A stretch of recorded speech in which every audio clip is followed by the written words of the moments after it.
E novamente o Lula volta com esse discurso ridículo e tá se esforçando muito nessa história de taxar as grandes fortunas, porque a culpa é dos ricos, tá? O problema de todos os pobres no Brasil são os ricos, porque eles são malvados e se a pessoa é rica, não é porque ela se esforçou bastante para isso, é porque ela de alguma maneira roubou de alguém, roubou dos pobres, tá? Não é político que rouba, são os ricos, né? O pessoal que gera emprego, o pessoal que movimenta a economia, esses são os vilões do Brasil. Então ele está se esforçando para cometer um erro gigantesco que é taxar as grandes fortunas. Só que no fundo, o que acontece em relação ao Lula é que ele fez a promessa de fechar o ano, né, todo o seu governo com o chamado déficit zero. Então a ideia é, se você ganha, por exemplo, 2 mil, 10 mil reais por mês, você gastar a mesma coisa que entra, né? Então você ganha 2 mil, seu salário é 2 mil, sua rentabilidade, enfim, você faz 2 mil reais por mês, você gasta 2 mil reais. Só que ele tá gastando muito mais do que arrecada, porque na cabeça dele era só ficar torrando dinheiro, que de alguma maneira isso ia gerar mais renda para o país e não foi o que aconteceu. Com isso, então, começa a bater o desespero no Lula. Por quê? Primeiro ano de governo, ele fechou devendo 249 bilhões de reais, de acordo com a estatística oficial publicada pelo Banco Central. Já, daí, o Fernando Haddad veio dizer, né, e o Lula também, né, indiretamente, que isso era culpa do Bolsonaro, porque o Bolsonaro deixou uma dívida no Brasil. Bom, a gente tem o Ciro Gomes que falou dessa questão dos precatórios. O que é? Então, o Bolsonaro ele realmente deixou uma dívida de precatórios? Primeiro, o que é precatório? Precatório é quando você processa o governo e você, se for até o valor X, o governo pega o dinheiro e dá na sua mão, acabou, você venceu e vamos para casa e, enfim, pegou o dinheiro. Agora, quando passa de um determinado valor, o governo ele pega um documento, assina e dá na sua mão. E nesse documento vai estar escrito mais ou menos assim: olha, você realmente tem razão, eu realmente te devo dinheiro porque eu fiz alguma cagada com você, mas eu não posso te pagar agora, quando der eu te pago. Com isso, então, você gera o chamado precatório. E daí existe um esquema que os bancos eles chegam até você. Vamos supor que o governo brasileiro te deve 100 mil reais. Só que qual que é o problema? A vida do ser humano vai durar aí 70, 75 anos, né? Exagerando, né? Exagerando bastante, 110 anos. Então você não sabe quando é que você vai receber esse precatório. Se é hoje ou se é daqui a 20, 30, 40 anos. Daí você pega uma pessoa que já tá com às vezes uns 60 anos, 70 anos de idade. Daí chega o banco e fala assim: olha, você tem uma carta com o governo que ele vai te pagar 100 mil reais. Vamos fazer um acordo? Você me dá esse documento e eu te dou 50 mil reais. Ou seja, né? Claro que na negociação não é só isso.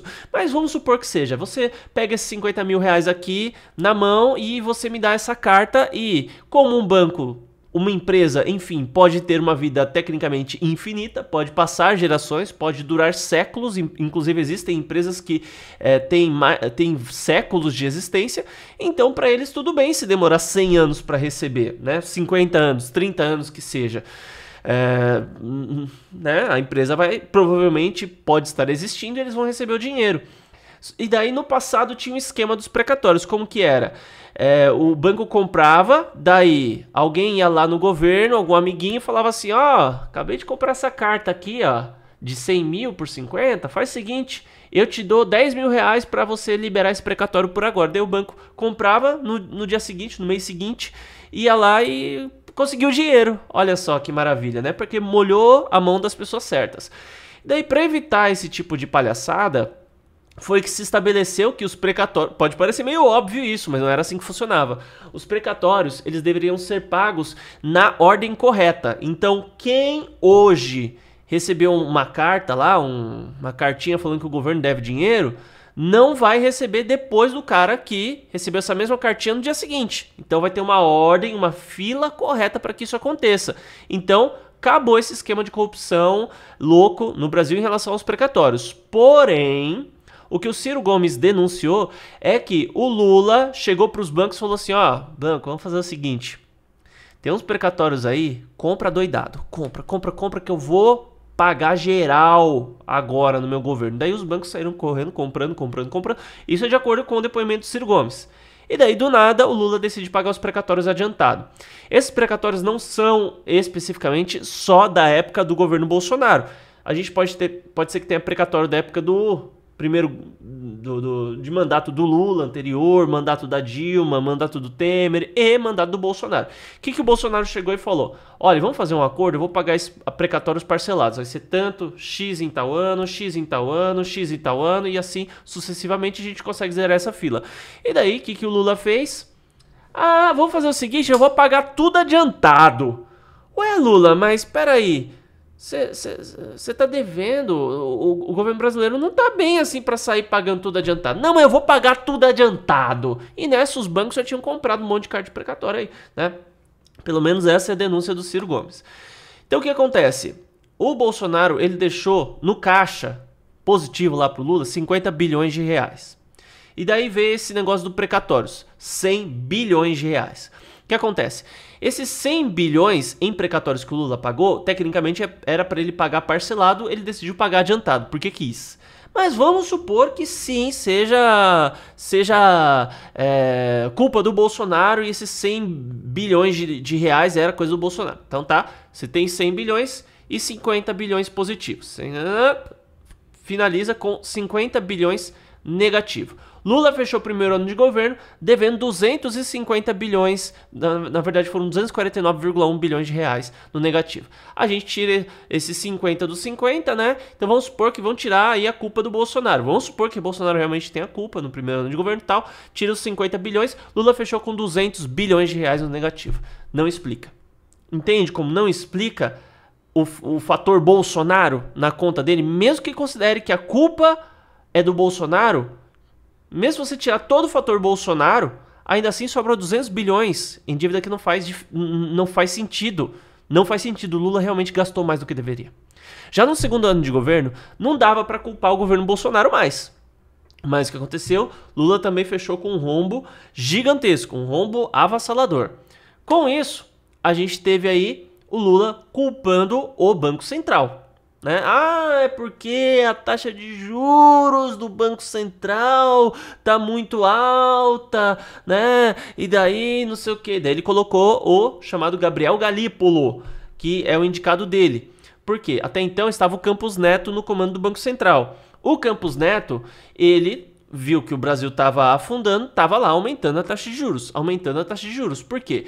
Qual é a lógica dessa história? O governo, ele precisa que o povo empreste dinheiro na mão dele, o Lula precisa de dinheiro emprestado do povo para poder realizar as obras no Brasil, senão o governo quebra.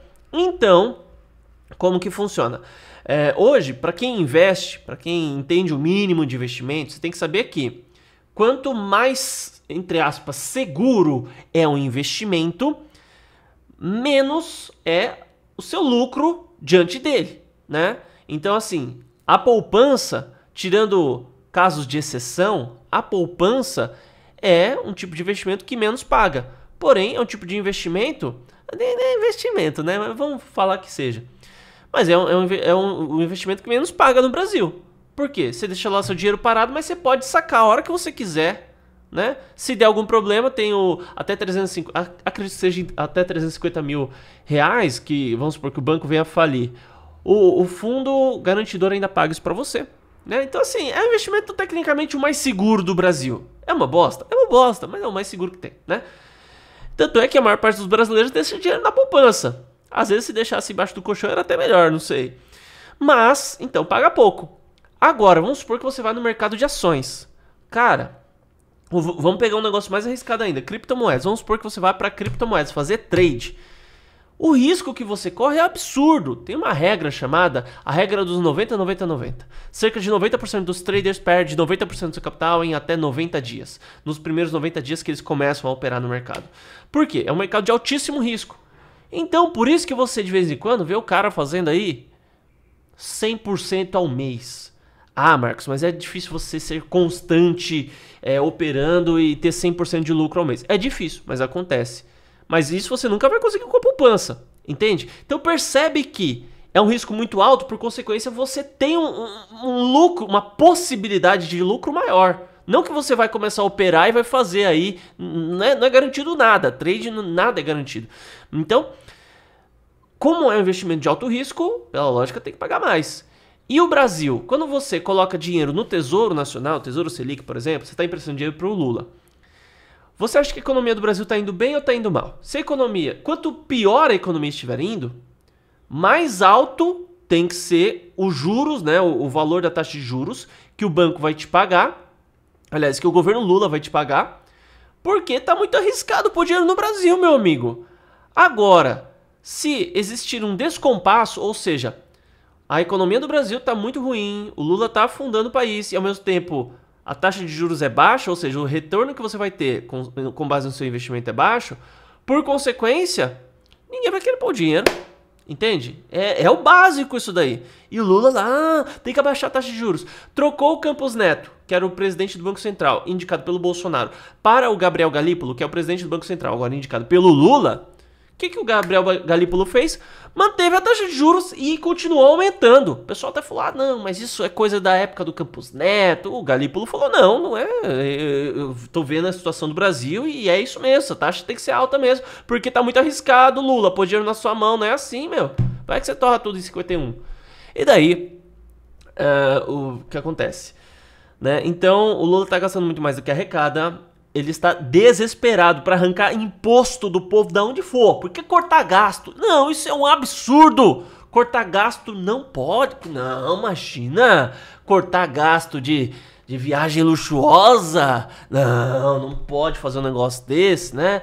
E daí, o Lula, ele quer arrancar mais imposto, tem que arrancar de alguém. Eles começaram com essa ideia de ricos contra pobres, né? E iniciaram essa história aí. Agora, de novo, né? De novo essa história de taxar as grandes fortunas. Só que uma coisa que eu digo é que, normalmente, o cara que é multimilionário, o cara que é bilionário, normalmente ele não é besta. Entende? Ele não alcançou esse patamar à toa. Você pode até falar que o cara, eu sou de esquerda, e eu acho que o cara é desonesto. Você pode até achar que o cara é desonesto, mas no mínimo uma certa malandragem com dinheiro ele vai ter. Então, o que acontece? Você tem o país A e o país B. País A quer taxar sua fortuna. País B fala assim, meu amigo, traga sua fortuna para o nosso país, que aqui tudo vai ser lindo e maravilhoso. Onde você vai pôr seu dinheiro? Óbvio que você vai pôr onde tem menos imposto, menos taxa, menos tributo. Maior possibilidade de prosperar com a sua grana. Então, por consequência, essa história de taxar grandes fortunas não vai funcionar nunca, a não ser que todos os países do mundo tomem exatamente a mesma decisão. Entende? Por quê? Se você tem Brasil, Rússia, China, Índia, África do Sul, que são os países primários, né, do BRICS, né, que o BRICS é a união desses países. Tanto é que a sigla BRICS, até certo ponto, deveria significar isso. B de Brasil, R de Rússia, I de Índia, bom, aí tem a África do Sul, China, né, C de China, e S de África do Sul, né, South Africa. E daí tem os países parceiros, né? Egito, Irã, Cuba, Venezuela. Eu sei que recebeu... Ele queria ser um membro oficial, mas recebeu o convite de parceiro, que é o nível abaixo. Não lembro se o Maduro aceitou, mas meio que tá ali no bolo, né? E daí, todo mundo sabe que... Todo dono de grande fortuna sabe que... se o BRICS está taxando as grandes fortunas, fazer o seguinte, não vou deixar nenhum tipo de investimento, nenhum tipo de capital em país que tope fazer isso. Só que é muito difícil que isso realmente aconteça. O próprio BRICS já está muito desfalcado. A gente vê que nessa reunião não teve o líder do Egito, o ditador da... Não sei se do Egito é ditador ou não, não sei, desculpa, não sei. Não estava lá o líder do Egito, que é um general, suponho que deve ser uma ditadura, alguma coisa assim, não tenho certeza.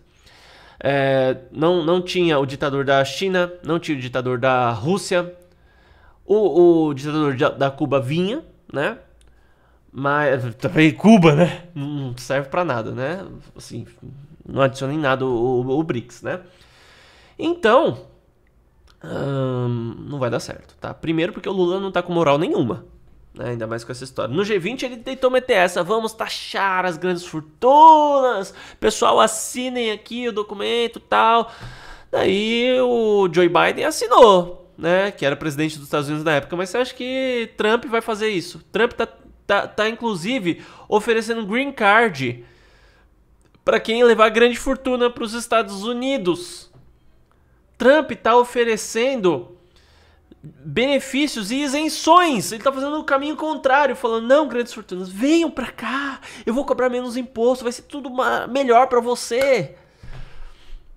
Enquanto o Lula quer fazer o contrário. Não, a gente vai taxar as grandes fortunas. O pessoal pula fora do barco, né? Mas assim, o Lula tá com cerca de 57% de taxa de rejeição aqui no Brasil. E no mundo todo ele também... Cara, você tem ideia que nem ditador tá querendo ficar do lado do Lula? Você fala assim: não, mas o presidente da Rússia ele não veio porque existe uma ordem de prisão internacional e o Brasil é signatário do Tribunal Criminal Internacional, daí o Brasil teria que prender o Putin, não ia dar certo. Ah, tá bom, então beleza. O Putin tem o motivo dele lá pra não vir. Agora vamos olhar pra China. China, o líder da China, acredito que ele chegou aí pra Rússia agora recentemente, né? Ah, mas é que existe uma crise no Partido Comunista Chinês nesse momento que o líder da China precisa resolver. Ele tá dentro do palácio já há muito tempo, não tá saindo. Pode ser que ele esteja para ser trocado. Ah, tá bom, é um outro motivo, tá vendo? Também tem seu motivo. Irã. Ah, mas é que o Irã tava aí em guerra com Israel, e daí por isso não pode vir. Ah, tá, então já é o terceiro país... Também apresentou uma desculpa aí, tá? Não, então vamos pro Egito, né? Egito, né? Porque assim, Irã já estabeleceu a paz com Israel, mas às vezes o cara tava com medo, né? Egito, o líder do Egito falou assim, cara, com essa escalada aí... Tava confirmada a presença do líder do Egito, tá? Tava confirmada a presença dele. Ele falou: então, é que com a escalada do conflito aqui, do Irã, a gente prefiro ficar aqui no Egito mesmo, não vou. Aí você olha pra situação, peraí, mais um, né, rapaz? E o pessoal tudo começou a pular fora. Aí você olha pra isso assim, cada um tem sua desculpa, cada um tem seu motivo. Mas será que se alguém realmente não quisesse ser visto ao lado do Lula, será que o cara falaria? Será?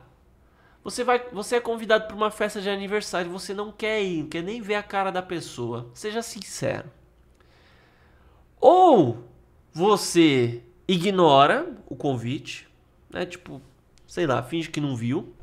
Ou normalmente você vai dar uma desculpinha. Ah, tem que tirar a barba pra lavar. Tem que cortar o cabelo. Esqueci meu gato no micro-ondas.